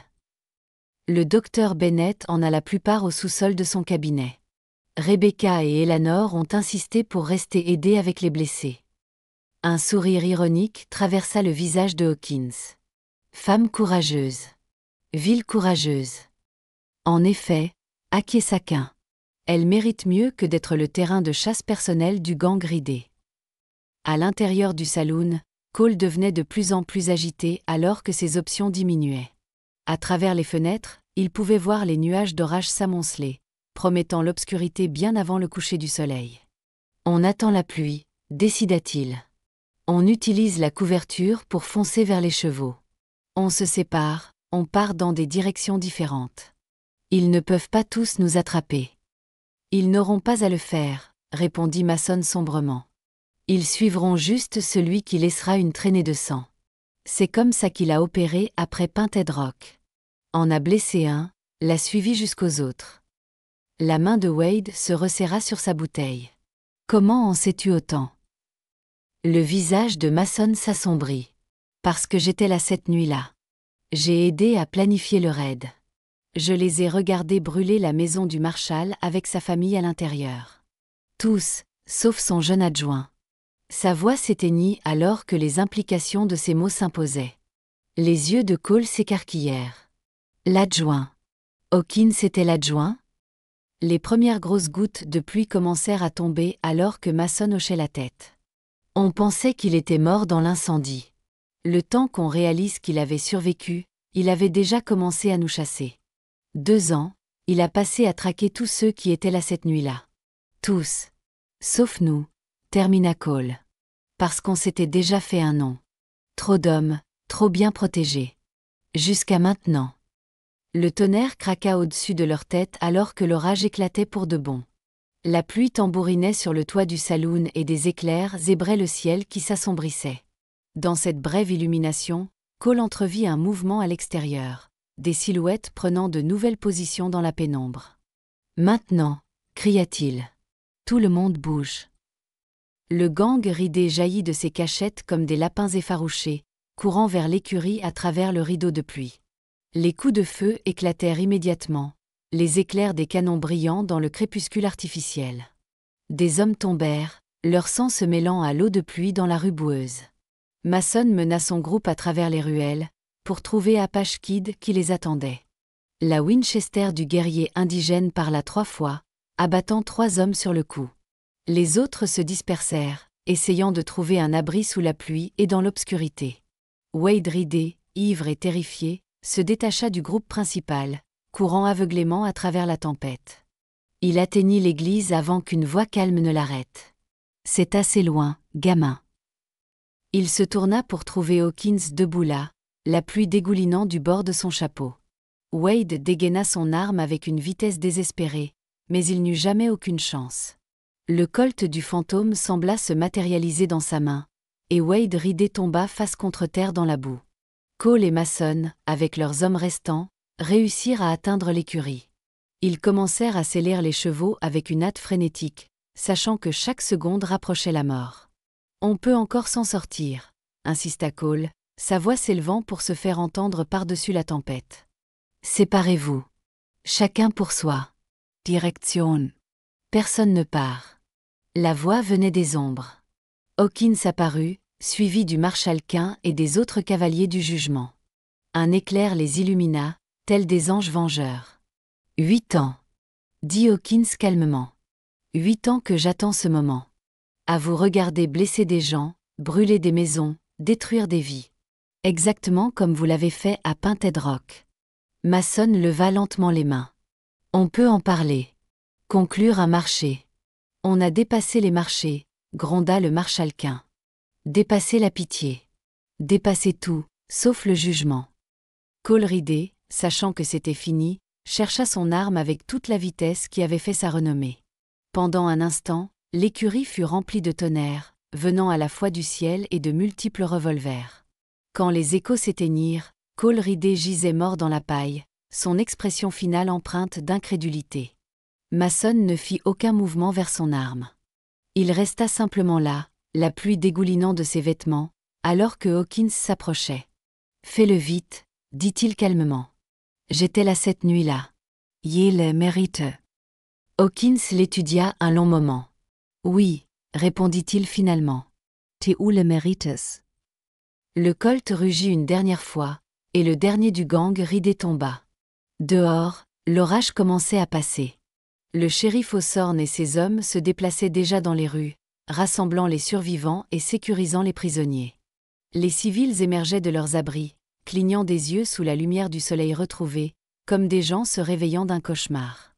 Les cavaliers du jugement se rassemblèrent une dernière fois devant l'écurie. Leur travail était terminé, leur vieille dette enfin payée. Le marshal Quint se tourna vers Hawkins, qui regardait la ville reprendre lentement vie. « Que vas-tu faire maintenant ?» demanda le vieil homme de loi.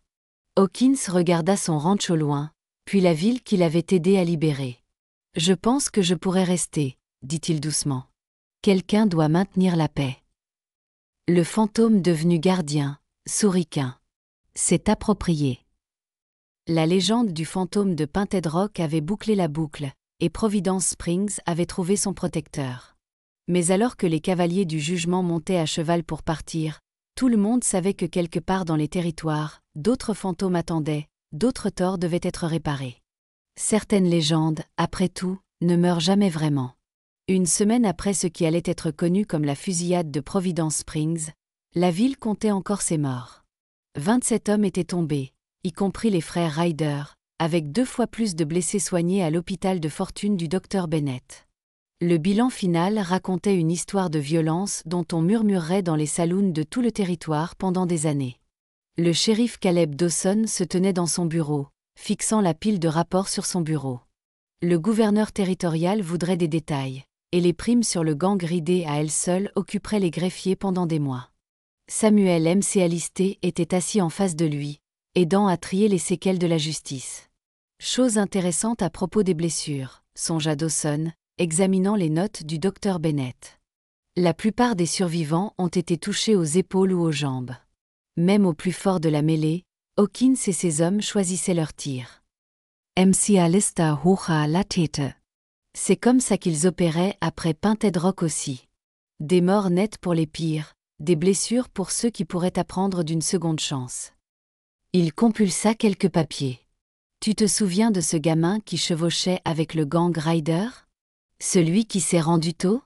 Le gamin du Kansas? Je l'ai trouvé en train d'aider à creuser des tombes hier. Il a dit qu'il cherchait du travail honnête maintenant. MC Alisté sourit. Parfois, la pitié enseigne de meilleures leçons que la violence. L'adjoint Frank, Rusty, Wilson avait passé la matinée à recueillir les dépositions des témoins.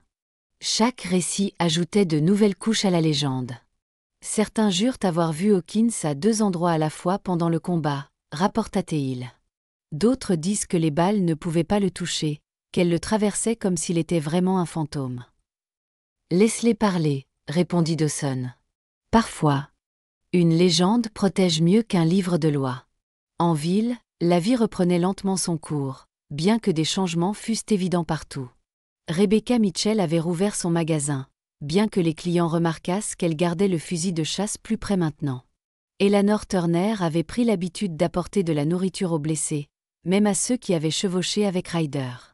Haïssez le péché, pas le pécheur, disait-elle, bien qu'elle ne s'attardât jamais longtemps près des survivants. Quick Draw McGrath, qui avait survécu en se rendant tôt, avait trouvé un but inattendu en aidant à soigner les blessés. Ses mains de tireur s'avérèrent stables avec les bandages et les médicaments, et plus d'un homme devait sa vie aux soins de McGrath. « Je n'aurais jamais pensé finir de ce côté-ci des choses, dit-il un soir au docteur Bennett. J'ai passé toute ma vie à être la cause des blessures, pas à les guérir. » Le docteur avait souri avec connaissance.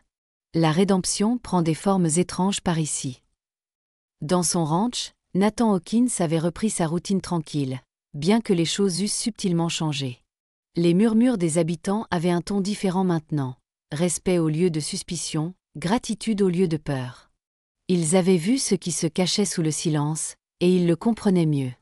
Le marshal Quint et les autres cavaliers du jugement étaient partis aussi discrètement qu'ils étaient arrivés, se fondant à nouveau dans les territoires comme les fantômes qu'ils étaient. Mais Quint avait laissé à Hawkins un avertissement, la nouvelle se répand. D'autres gangs de hors-la-loi entendront parler de Ryder. Certains seront assez malins pour rester à l'écart. Et les autres ? Avait demandé Hawkins. Les autres viendront. Tester la légende. Chercher à se faire un nom en défiant le fantôme. Apache Kid, le dernier à partir, avait ajouté son propre conseil. Le loup qui chasse seul meurt seul. Souviens-toi que tu as des frères, même dans l'ombre. Le shérif Hawthorne, avant de retourner à Bitter Creek, avait offert à Hawkins une étoile. Le territoire pourrait utiliser plus d'hommes comme vous, avait-il dit. À titre officiel cette fois. Hawkins avait décliné d'un léger hochement de tête. Certains fantômes servent mieux dans l'ombre. Le docteur Bennett, soignant les derniers blessés, avait peut-être le mieux compris. Des hommes comme Hawkins, dit-il à MC Alisté, ils sont le prix de la civilisation dans une terre sauvage. Nous dormons en sécurité parce qu'ils se tiennent prêts à commettre la violence en notre nom. Les vrais héros sont ceux qui portent ce fardeau en silence. La vérité sur Painted Rock émergea progressivement, reconstituée à partir de murmures et de récits à moitié souvenus. Comment le jeune adjoint Hunter était absent cette nuit-là, traquant un voleur de chevaux. Comment il était revenu pour trouver son monde réduit en cendres, le marshal, leur famille, tous ceux qu'il avait connus. Comment quelque chose en lui était mort cette nuit-là, pour renaître en tant que fantôme. Un soir, environ un mois après la fusillade, MC Alisté fit une dernière visite au ranch avant de se diriger vers l'est. Il trouva Hawkins sur la véranda, regardant le coucher de soleil peindre les montagnes d'or. « Les autres cavaliers vous envoient leurs salutations, » dit MC Alisté, s'installant dans un fauteuil. « Ils disent qu'ils viendront si jamais vous avez encore besoin d'eux. » Hawkins hocha la tête, un fantôme de sourire touchant ses lèvres. « Certaines dettes ne peuvent jamais être remboursées. » Non. Acquiesca MC Allister. Mais certains fantômes peuvent trouver la paix, même s'ils ne peuvent pas trouver le repos. Ils restèrent assis dans un silence confortable alors que l'obscurité envahissait Crimson Valley. En ville, les lumières commencèrent à scintiller comme des étoiles terrestres, chacune représentant un foyer, une famille, un morceau de civilisation taillé dans la nature sauvage. « Tu sais, » dit finalement MC Alisté, j'ai pensé à ces vieilles histoires sur la façon dont le fantôme de Painted Rock est mort à El Paso. L'est-il vraiment ? Peut-être pas. Peut-être qu'il a juste trouvé quelque chose qui valait la peine de vivre, au lieu de mourir. Alors que la nuit s'installait sur Providence Springs, les gens dormaient plus facilement, sachant que leur ange gardien portait un long cache-poussière noir et un revolver Colt Navy. La légende du fantôme vivrait, mais la vérité était à la fois plus simple et plus profonde. Dans une terre où la justice était souvent aussi insaisissable que la brume matinale, il fallait parfois un fantôme pour rappeler aux gens que les mauvaises actions avaient encore des conséquences. Mais la paix dans les territoires était aussi fragile que le givre matinal. Déjà, la nouvelle de la chute du gang ridé se répandait, attirant de nouveaux prédateurs comme des loups vers une proie blessée. Dans les saloons et les camps à travers la frontière, les hommes parlaient à voix basse du fantôme qui avait détruit les puissants Riders, chaque récit rendant la légende plus grande. Certains resteraient à l'écart, avertis par la sagesse ou la peur. D'autres viendraient, attirés par la chance de faire leur propre légende. Le fantôme de Painted Rock chevaucherait à nouveau, et le silence de Crimson Valley serait bientôt rompu par un nouveau tonnerre. 2 mois après la chute du gang ridé, l'automne peignit Crimson Valley de teintes d'or et de cramoisie. Les trembles scintillaient comme des pièces de monnaie dans la brise montagnarde, et les premiers frimas de l'hiver touchaient l'air matinal. Providence Springs avait trouvé une paix timide, mais comme toute paix dans les territoires, elle se révéla fugace. Le premier avertissement vint d'un convoyeur de bétail, titubant en ville avec une flèche dans l'épaule. Le docteur Bennett retira la hampe pendant que le shérif Dawson écoutait son histoire. La flèche n'était pas Apache, elle était Comanche, et elle portait un message gravé sur sa hampe. La bande de Red Oak, haleta le convoyeur. Ils arrivent. Ils ont dit, ils ont entendu parler du fantôme. Ils veulent tester si les balles peuvent tuer un esprit. Dawson trouva Hawkins à son ranch, réparant des clôtures dans l'air vif de l'automne. Red Hawk. Pas un pillard ordinaire, expliqua le shérif. Il a 40 guerriers, tous formés par l'armée, des déserteurs. Ils ont attaqué des colonies du Texas au Colorado. Hawkins continua son travail, ses mouvements calmes. Combien de colons tués? 17 le mois dernier. Femmes et enfants aussi. Dawson se déplaça, mal à l'aise. Ils sont différents des Riders, Hawkins. Ces hommes ne se soucient pas de la réputation ou de l'argent. Ils tuent pour le plaisir. Tous les hommes meurent de la même façon, répondit doucement Hawkins. Fantôme ou chair? Balle ou lame? En ville, les préparatifs commencèrent. Rebecca Mitchell et Eleanor Turner organisèrent le stockage des provisions dans le sous-sol de l'église. L'adjoint Wilson entraîna les habitants à la défense de base, bien que ses mains tremblassent légèrement en démontrant les techniques de rechargement. Quick Draw McGrath, qui était resté comme assistant du docteur Bennett, offrit sa propre expertise. Les hommes de Red Oak attaqueront à l'aube, expliqua-t-il aux habitants rassemblés. Ils le font toujours. Quelque chose à voir avec leur croyance sur les esprits étant plus faible aux premières lueurs. L'avertissement de Samuel M.C. Alisté arriva par télégraphe. Oak brûlé 3 villes stop, aucun survivant stop armé poursuit, mais semaine de retard stop vient avec aide stop tenez bon. Dans son ranch, Hawkins fit ses propres préparatifs. Il parcourut les limites de sa propriété, mettant en place le même genre de défense élaborée qui avait aidé à vaincre les Riders. Mais il y avait une qualité différente dans son travail maintenant. Ses pièges étaient destinés à tuer, pas à blesser. Eleanor Turner lui rendit visite un soir, apportant une pochette d'herbes séchées. Mon Thomas a appris ça des Cherokees, expliqua-t-elle. Brûlez-les la nuit. La fumée déroute les chevaux, les rend nerveux. Ça pourrait vous donner un avantage. Hawkins accepta le cadeau d'un hochement de tête. Vous devriez quitter la ville, dit-il calmement. Vous tous. Au moins jusqu'à ce que ça passe. C'est notre maison, répondit-elle fermement. Nous n'avons pas fui les Riders, nous ne fuirons pas maintenant. Le lendemain apporta plus de réfugiés de l'Est, chacun avec ses propres histoires de la brutalité de Red Oak. Le docteur Bennett travailla sans relâche, soignant les blessures et recueillant des informations. Un schéma émergea. La bande Comanche se déplaçait délibérément vers Providence Springs, laissant une traînée de destruction qui semblait conçue pour attirer l'attention. « Il t'envoie un défi », dit Dawson à Hawkins, s'assurant que tu ne peux pas les ignorer. « Je sais. » Hawkins vérifia son colt méthodiquement. C'est leur première erreur.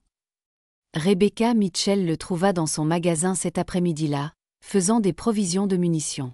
« J'ai entendu des choses, » dit-elle avec hésitation, « sur votre expérience avec les Comanches. » Après Painted Rock, Hawkins s'arrêta dans ses achats. 2 mois à traquer le prédécesseur de Red Oak à travers le territoire Comanche. Un homme nommé Black Horse. Il m'a appris des choses. Avant que je le tue.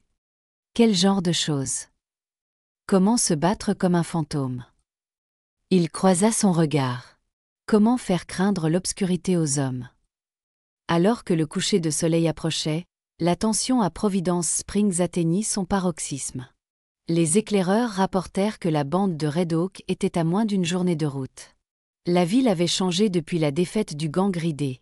Des meurtrières avaient été ajoutées au bâtiment, des positions défensives préparées. Ils n'étaient plus des colons impuissants attendant le salut.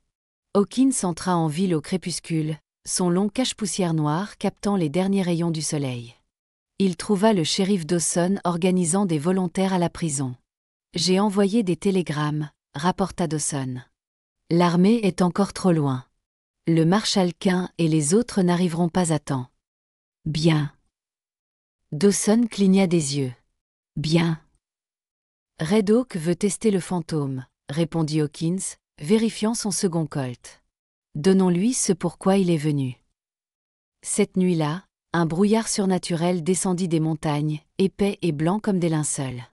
Les herbes d'Eleanor brûlaient à des points stratégiques autour de la ville, leur douce fumée se mêlant à la brume. Dans l'obscurité éthérée, les ombres semblaient bouger d'elles-mêmes. Quick Draw McGrath, observant depuis le clocher de l'église, sentit de vieux instincts s'agiter. « J'ai presque pitié d'eux. » Hawkins sortit seul à l'approche de minuit, disparaissant dans le brouillard comme le fantôme dont il portait le nom. La nuit retenait son souffle, attendant que la violence vienne.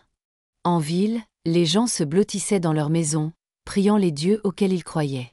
La bande de Red Oak campait dans un canyon encaissé à 5 miles à l'est, leur feu brûlant bas. C'étaient des guerriers expérimentés, endurcis par des années de combat contre les armées et les colons. Mais alors que le brouillard s'installait, apportant avec lui l'étrange fumée douce, même leurs chevaux vétérans commencèrent à piaffer nerveusement. La première flèche qui tomba parmi eux portait un message gravé sur sa hampe, écrit en parfait comanche, « Les fantômes marchent ce soir ». La guerre pour Providence Springs était sur le point de recommencer. Mais cette fois, le fantôme de Painted Rock ne se battait pas seulement pour protéger une ville, il défendait sa maison. Les heures nimbées de brouillard avant l'aube transformèrent Crimson Valley en un royaume d'ombre et de murmures. Les guerriers de Red Oak, malgré toute leur expérience et leur brutalité, se retrouvèrent face à un ennemi qui semblait exister entre les mondes. La douce fumée des herbes d'Eleanor, portée par le vent, faisait cabrer les chevaux et crisper les mains des guerriers sur leurs armes avec incertitude. La première victime ne fut découverte qu'au lever du soleil. Un éclaireur à un demi-mile du camp principal, la gorge tranchée avec une précision chirurgicale. Un message était gravé sur sa selle en comanche. Le fantôme se souvient des leçons de Black Horse. Red Oak lui-même se tenait dans la pénombre d'avant l'aube. Son visage balafré tordu de rage. Contrairement à ses hommes, il se souvenait des histoires de la mort de Black Horse, comment une ombre avait chassé son prédécesseur à travers les territoires, frappant et disparaissant comme un éclair d'été. « C'est un seul homme », grogna Red Oak à son lieutenant. « Un seul homme ne peut pas combattre 40 guerriers. » Black Horse a dit la même chose, répondit doucement le lieutenant, avant que le fantôme ne nous envoie sa tête. À Providence Springs, les habitants s'étaient réfugiés dans des points fortifiés désignés, l'église, la prison et plusieurs bâtiments renforcés. Le docteur Bennett avait transformé le sous-sol de son cabinet en hôpital de campagne, bien qu'il priât pour qu'il ne soit pas nécessaire. Quick Draw McGrath se déplaçait entre les positions, calmant les nerfs avec sa sagesse nouvellement acquise. « Surveillez le brouillard », conseilla-t-il. Hawkins ne l'utilise pas seulement pour se couvrir. Il l'utilise pour leur faire voir des choses qui n'existent pas. Le shérif Dawson, positionné dans le clocher de l'église avec l'adjoint Wilson, vit la vérité dans ces mots. Des formes bougeaient dans la brume, certaines réelles, d'autres de simples jeux d'ombre et d'imagination. Parfois, un cri perçait le silence d'avant l'aube, suivi du tonnerre de chevaux paniqués. « Il les chasse », murmura Wilson, son jeune visage pâle dans l'obscurité. Comme un loup qui élimine le troupeau. « Non, corrigea Dawson sombrement. » Comme un fantôme qui apprend aux hommes à craindre l'obscurité. La bande de Red Oak commença à se fragmenter alors que la peur s'installait. 3 guerriers, vétérans d'une douzaine de raids, se détachèrent du groupe principal, se dirigeant vers un terrain plus sûr. Ils firent un demi-mile avant que des flèches ne les atteignent, eux non pas tués, mais cloués au sol par leurs propres vêtements. Lorsque leurs compagnons les trouvèrent une heure plus tard, Il bredouillait à propos d'ombres qui se déplaçaient contre le vent et de murmures en parfait comanche qui semblaient venir de nulle part et de partout. Rebecca Mitchell, observant depuis le 2e étage de son magasin, vit Hawkins émerger brièvement du brouillard. Il se déplaçait comme de la fumée incarnée, son long cache-poussière noir le faisant paraître faire partie de l'obscurité elle-même. 3 des guerriers de Red Oak le poursuivirent dans une ruelle, aucun n'en sortit. « Ce n'est pas seulement de l'habileté », dit-elle plus tard à Eleanor. « C'est comme s'il était devenu ce qu'il craignait qu'il soit. » La vieille veuve hocha la tête avec connaissance. « Parfois, mon enfant, la légende devient la vérité. » À l'approche de l'aube, Red Oak prit sa décision. Rassemblant ses guerriers restants, à peine une trentaine maintenant, il se prépara à charger la ville. « On en finit maintenant », cria-t-il en comanche. « Aucun fantôme ne peut arrêter 30 fusils. » L'attaque commença par des cris de guerre et des sabots tonitruants. Les guerriers de Red Oak, leur peur transformée en courage désespéré, chevauchèrent durement vers Providence Springs. Le brouillard avait commencé à s'amincir, révélant les sombres bâtiments de la ville devant eux. Mais Hawkins attendait ce moment. La première vague de cavaliers heurta des fils tendus en travers de la rue, envoyant chevaux et guerriers s'étaler. D'autres se retrouvèrent pris dans des feux croisés préparés, même les tirs défensifs des habitants frappant avec une précision surnaturelle dans la pénombre. Red Oak lui-même atteignit le centre de la ville, pour se retrouver seul, ses guerriers dispersés, tombés ou en fuite. Il fit tourner son cheval dans la rue vide, fusil prêt, cherchant son adversaire fantôme. « Affronte-moi, fantôme !» cria-t-il en anglais. « Affronte-moi comme un homme. J'ai cessé d'être un homme à Painted Rock. » Le murmure vint de derrière lui. Red Oak se retourna en tirant, mais ne toucha que le vide. Un autre murmure, de sa gauche, « Black Horse m'a appris comment pensent les guerriers. » Un autre tir, un autre échec. De la droite, comment ils se battent. Le cheval de Red Oak, affolé par la fumée des herbes et les murmures, commença à tourner en rond. De partout et de nulle part, comment il meurt. Le légendaire guerrier Comanche, terreur des territoires, ressentit la vraie peur pour la première fois de sa vie. Son cheval se cabra, et dans ce moment de déséquilibre, une ombre se matérialisa à côté de lui. Red Oak n'entreaperçut que des yeux froids sous un bord de chapeau avant que la main du fantôme n'attrape sa chemise et ne tire. Le combat fut bref et silencieux. Quand il se termina, Red Oak gisait dans la poussière, son propre couteau pressé contre sa gorge. « Tes hommes peuvent partir, » dit doucement Hawkins. « Ceux qui vivent encore. Mais toi, tu restes. Le territoire a besoin de voir ce qui arrive aux hommes qui tuent des innocents. » Alors que le soleil franchissait enfin les montagnes, les guerriers survivants trouvèrent leur chef attaché à un poteau sur la place de la ville. Autour de son cou pendait une pancarte avec des mots en anglais et en comanche. « Ceci est la justice pour 17 colons morts. » La justice du fantôme. Le reste de la bande de Red Oak s'enfuit vers l'est, répandant de nouvelles histoires sur le fantôme de Painted Rock. Certains disaient qu'il pouvait apparaître et disparaître à volonté, d'autres prétendaient qu'il ne pouvait être tué par des armes mortelles. Tous s'accordaient sur une chose: Providence Springs était sous protection surnaturelle. À midi, la patrouille de l'armée arriva enfin, menée par nul autre que Samuel McAllister. Ils trouvèrent une ville intacte, un pillard notoire attendant son procès, et Nathan Hawkins de retour à son ranch, réparant des clôtures comme si de rien n'était. « Tu as manqué un sacré spectacle, » dit le shérif Dawson à McAllister. Le vieil homme chasseur sourit, regardant Hawkins au loin. « Non, » dit-il doucement. « Je pense que nous venons tous d'assister à la naissance d'une nouvelle légende. » La défaite de Red Oak envoya des ondes à travers les territoires, comme des pierres jetées dans une eau calme.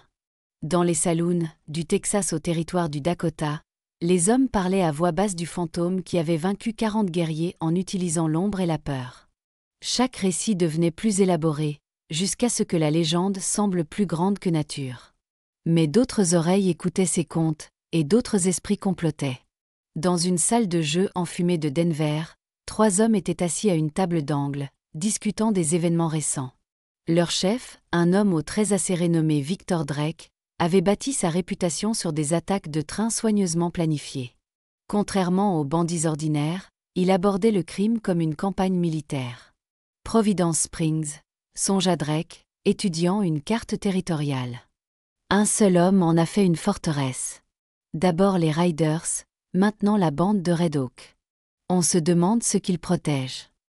Son compagnon, un ancien éclaireur de l'armée nommé Harris, se tortilla, mal à l'aise. Peut-être qu'on devrait laisser tomber, patron.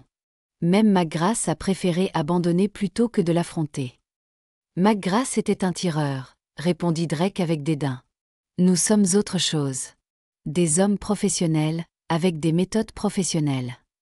À Providence Springs même, la vie avait pris un nouveau rythme. La ville avait grandi à la suite de ses victoires, attirant des colons qui attachaient plus de valeur à la sécurité qu'à l'opportunité. De nouveaux bâtiments s'élevaient le long de la rue principale, et l'on commençait à parler de faire passer le chemin de fer. Le shérif Dawson trouva Hawkins à son ranch un matin frais, observant la construction d'une nouvelle grange. Plusieurs habitants s'étaient portés volontaires pour aider, désireux de remercier leur gardien silencieux. « J'ai reçu un télégramme du bureau du marshal territorial », dit Dawson, lui tendant un télégramme. Il transfère Red Hawk à Fort Laramie la semaine prochaine pour son procès. Ses guerriers restants offrent de l'or pour sa libération. Hawkins lut le message sans commentaire, puis le jeta dans le feu matinal. « Ils n'essaieront pas ici, dit-il calmement. Ils craignent le fantôme plus qu'ils n'aiment leur chef. » Le magasin de Rebecca Mitchell était devenu une sorte de lieu de rassemblement où les habitants partageaient nouvelles et rumeurs. Elle avait remarqué des changements chez Hawkins depuis la défaite de Red Hawk, des choses subtiles, comme la façon dont il s'attardait plus longtemps lors de ses passages pour provisions, engageant même occasionnellement de brèves conversations. « Il prend racine », observa Eleanor Turner un après-midi, regardant Hawkins à travers la vitrine du magasin. « Il commence à accepter d'avoir à nouveau un foyer. » Mais des nuages sombres s'amoncelaient à l'horizon. L'organisation de Victor Drake avait commencé à mettre ses pions en place avec une précision d'échec. Des hommes arrivaient à Providence Springs, individuellement ou par paires, se faisant passer pour des commerçants, des artisans ou des colons. Chacun portait des instructions détaillées et des horaires. Quick Draw McGrath, dont la rédemption lui avait valu un insigne d'adjoint, remarqua le premier le schéma. « Trop de nouveaux visages », dit-il à Dawson. Tous des hommes, tous voyageant légers, tous posant des questions anodines sur les défenses de la ville. La dernière lettre de Samuel McAllister apporta ses propres avertissements. Méfiez-vous d'un homme nommé Drake. Éduqué à West Point, devenu hors-la-loi après la guerre. Spécialisé dans les opérations complexes. Dernier coup, tuer 12 gardes sans tirer un coup de feu. A utilisé du gaz toxique. Dans son ranch, Hawkins sentit le vent tourner. Il passait plus de temps à observer la ville depuis sa véranda, notant les visages et les mouvements. L'esprit tactique qu'il avait servi depuis Painted Rock catégorisait les menaces et calculait les réponses. Le docteur Bennett, apportant des nouvelles d'une blessure suspecte parmi les nouveaux venus, le trouva nettoyant ses colts un soir. « Ce sont des professionnels cette fois », avertit le docteur. « Entraînés par l'armée. Je reconnais leur façon de se tenir. » « Bien, » répondit doucement Hawkins. « Les professionnels respectent la préparation. Ça les rend prévisibles. » Mais la planification de Drake allait plus loin que quiconque ne le soupçonnait. Ces hommes avaient passé des semaines à cartographier chaque approche de la ville, chaque position défensive, chaque routine. Ils avaient étudié les récits de la défaite du gang ridé et de l'échec de Red Hawk, apprenant des erreurs des autres. « Le fantôme compte sur la peur », dit Drake à ses lieutenants lors d'une réunion secrète à l'extérieur de la ville. « Enlevez-lui ça, et ce n'est qu'un homme. Et les hommes peuvent être tués. » Les jours d'automne raccourcissaient, les ombres s'allongeant sur Crimson Valley comme si la nature elle-même se préparait à la tempête à venir. Rebecca remarqua que des provisions disparaissaient du sous-sol de son magasin. Du matériel minier, des produits chimiques, des choses qui semblaient aléatoires jusqu'à ce qu'un schéma émerge. L'adjoint Wilson, désormais plus confiant dans son rôle, fit le lien. « Il ne prévoit pas un combat direct », rapporta Teil à Dawson. « Ce sont des composants pour des explosifs, des armes à gaz. Ils vont nous frapper avec quelque chose de nouveau. » Hawkins reçut la nouvelle avec son calme caractéristique, mais ceux qui le connaissaient bien virent la tension subtile dans ses mouvements. Le fantôme de Painted Rock avait affronté de nombreux ennemis, mais jamais un qui pensait comme un général. Eleanor Turner, comprenant peut-être mieux que la plupart, lui apporta un autre cadeau. Pas des herbes cette fois, mais un vieux journal. Thomas tenait des registres de son temps dans le corps des ingénieurs de l'armée, expliqua-t-elle. Ça pourrait être utile contre des hommes qui pensent comme des soldats. La ville elle-même semblait retenir son souffle, attendant le conflit à venir. De nouvelles mesures défensives apparurent, des caches de munitions dissimulées, des voies d'évacuation, des signaux convenus entre les bâtiments. Les leçons apprises des batailles précédentes n'avaient pas été oubliées. Un soir, alors que le coucher de soleil peignait les montagnes d'or, Rebecca trouva Hawkins debout dans l'embrasure de la porte de son magasin. Pour une fois, il rompit son silence sans y être invité. « Les hommes de Drake surveillent le ranch », dit-il calmement. « Ils préparent quelque chose de gros. »« La ville se tiendra à vos côtés », répondit-elle. « Nous ne sommes pas les mêmes personnes qu'ils pensent que nous sommes. » Un fantôme de sourire toucha ses lèvres. « Non, acquiesça-t-il. Nous sommes quelque chose qu'ils n'ont jamais affronté. » Car alors que la nuit tombait sur Providence Springs, des lumières scintillaient aux fenêtres comme des étoiles tombées sur terre. Chacune représentait non seulement un foyer, mais un point de résistance.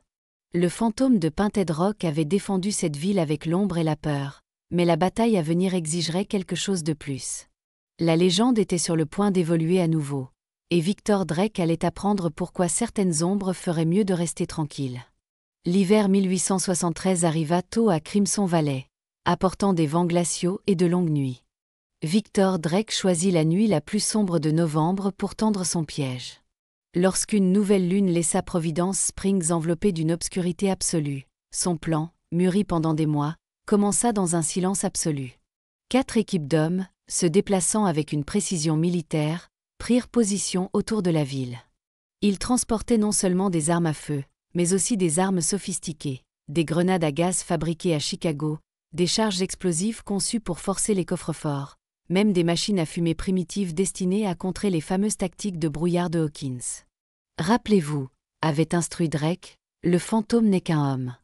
Dépouillez-le de ses ombres, de ses ruses, et il tombera comme n'importe quel autre. » Mais Providence Springs avait changé depuis l'époque du gang ridé. Des observateurs cachés notaient chaque mouvement, des signaux passaient silencieusement entre les bâtiments.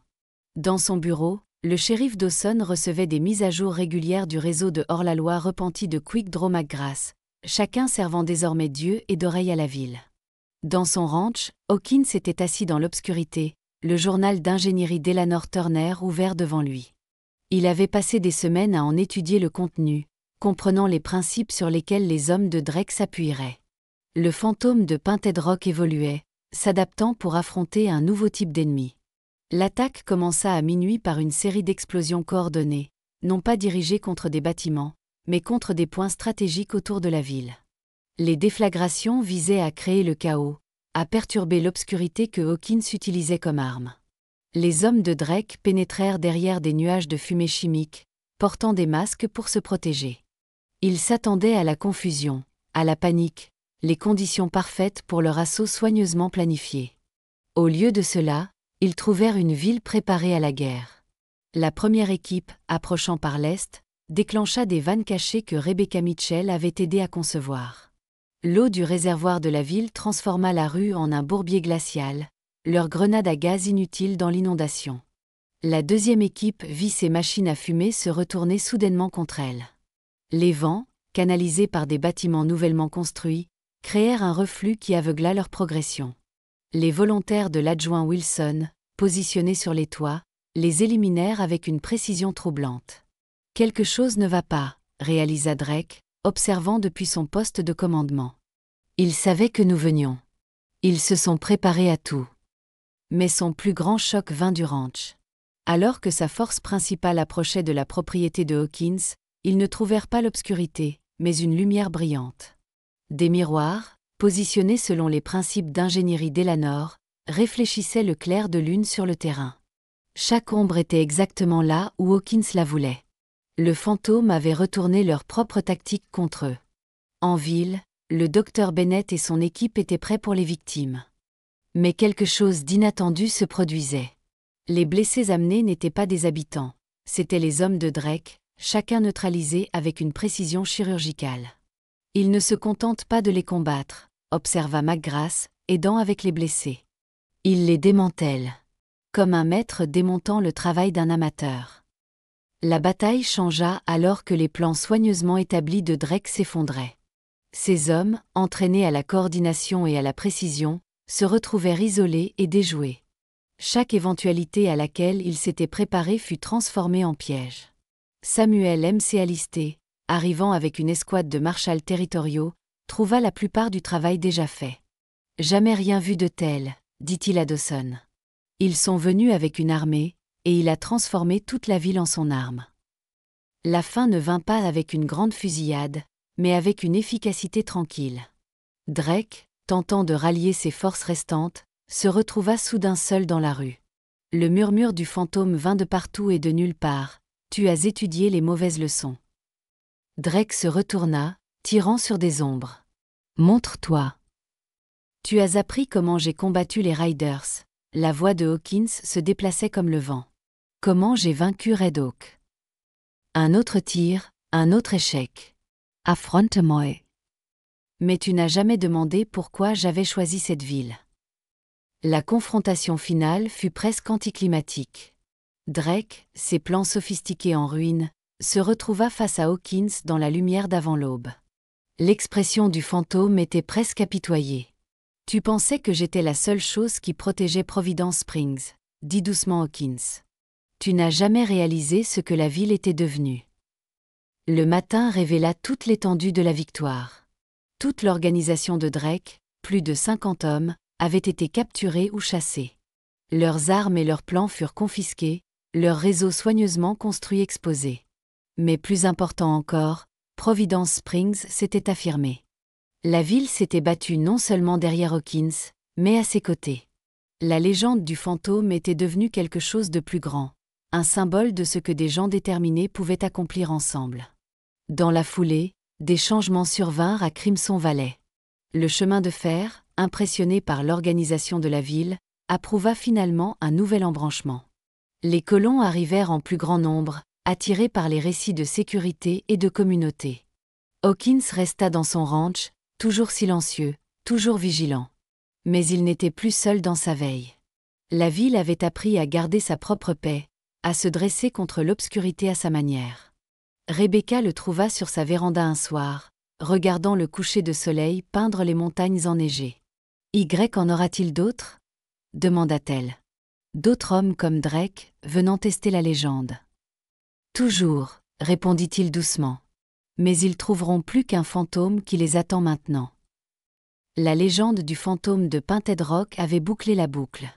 Ce qui avait commencé avec un vengeur solitaire hanté par des tragédies passées était devenu une histoire de rédemption, non seulement pour un homme, mais pour toute une communauté. Alors que l'hiver s'installait sur Providence Springs, les gens ne parlaient pas seulement de l'éleveur silencieux qui les protégeait, mais de la ville elle-même, un endroit où des gens bien avaient appris à se dresser contre le mal, où un fantôme leur avait appris à ne pas craindre l'obscurité. L'Ouest était encore sauvage, encore dangereux.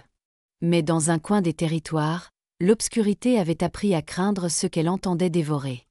Et à la fin, c'était une légende qui valait plus que toutes les autres réunies.